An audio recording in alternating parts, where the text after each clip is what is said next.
Hi, good afternoon. Today I'm going to be presenting a communication which it's called New Challenges for Higher Education, the need to identify and transfer competencies in generational handover processes, which is going to be presented in the International INTED Congress.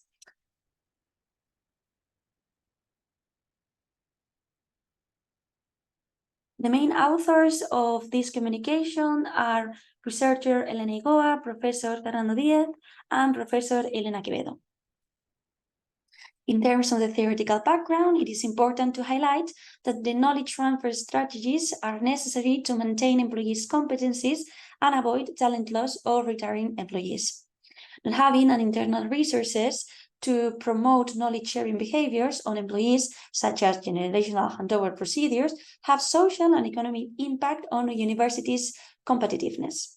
Further research in knowledge-sharing procedures of higher education institution employees is required to fill in the gap of the talent loss in universities and higher education institutions.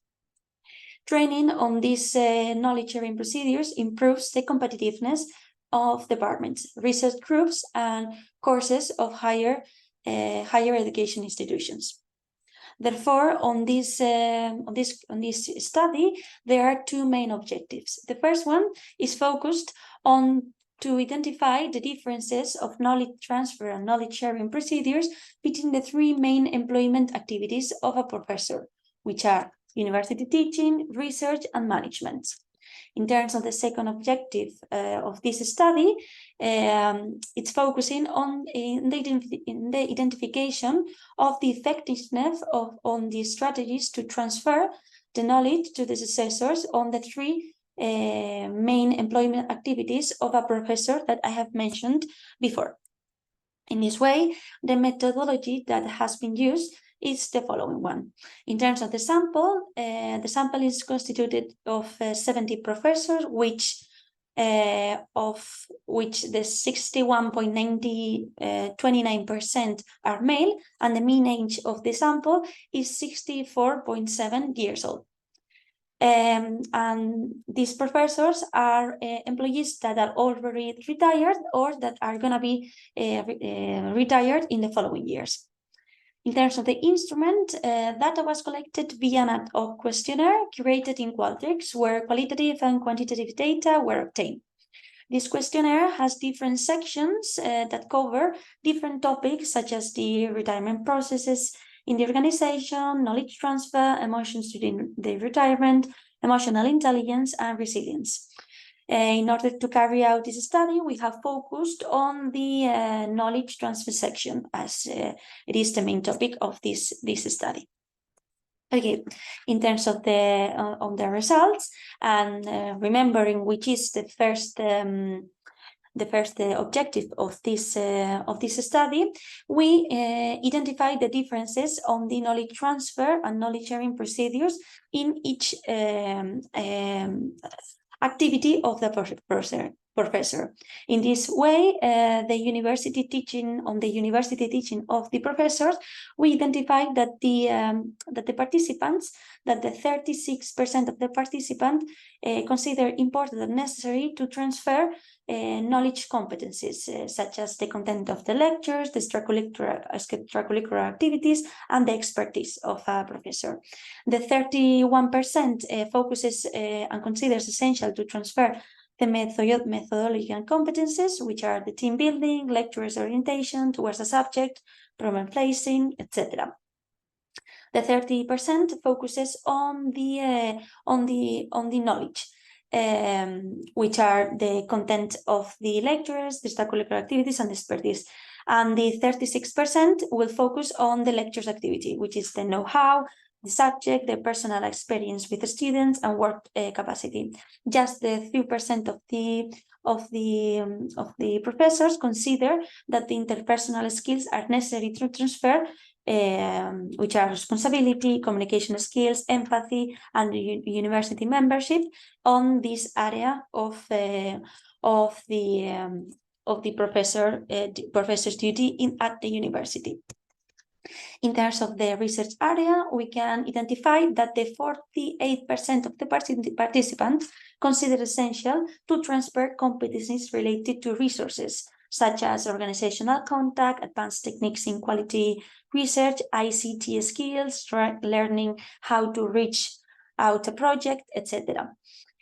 The 30% of the participants consider essential to transfer the know-how of the research competencies, which are the perseverance, research topic initiation, adjustment to the need of the project, etc. In terms of the teamwork competence, 30% of the participants consider that their responsibility, social and interpersonal skills, and development of group values are necessary competencies to transfer in order to transfer that knowledge and share that knowledge that they have in the retirement processes. Just the 9% of the participants consider essential and necessary transfer knowledge competencies such as steps to carry out on research aptitudes, etc. Focusing a little bit more on the third area of the professor's duty, management, we can see that the 38% of the participants consider essential to transfer knowledge, soft skills, such as how to treat people depending on the background that they have and the people that they are taking care of. In terms of the competency of efficiency, 31% of the participants consider essential to transfer those competencies related to efficiency, such as management processes, time management, conflict resolution, teamwork, and management aptitudes. In terms of the 23% of the participants consider that knowledge skills or knowledge competencies are necessary to transfer when we are talking about knowledge transfer, which are non-academic expertise, achievement recognition, etc. Just the 8% of the participants consider essential, necessary to transfer competencies related to interpersonal skills, which example of it would be steps to carry out on a research aptitudes, etc. Well, once we have covered the first research question, we're going to focus on the second one. And the main results that we have obtained is that in terms of the effectiveness of the knowledge transfer strategies in the institutions, we can see that the 64% of the participants consider that the knowledge transfer strategies that they are using on their institutions are effective, whereas the 36% of the participants consider that their institution should have done or should done more effort, or they should improve their strategies in terms of knowledge transfer when it comes to generational handover processes, only focusing on the retirements. Well, to finish with this presentation, we're going to focus on the discussion and conclusions that we have obtained in this study. In this way, focusing on what competences actual professionals consider essential to transfer on their generational handover processes could help institutions improve their knowledge retention and therefore be more competent in the labor market. In this way, more strategies should be created to support knowledge-sharing behaviors in higher education, focusing on the needs and perspective of professionals. In this way, future lines of research will be suggested in order to avoid the loss of talent in the process of knowledge transfer in the higher education institution and universities. So thank you very much for listening to this presentation, and thank you.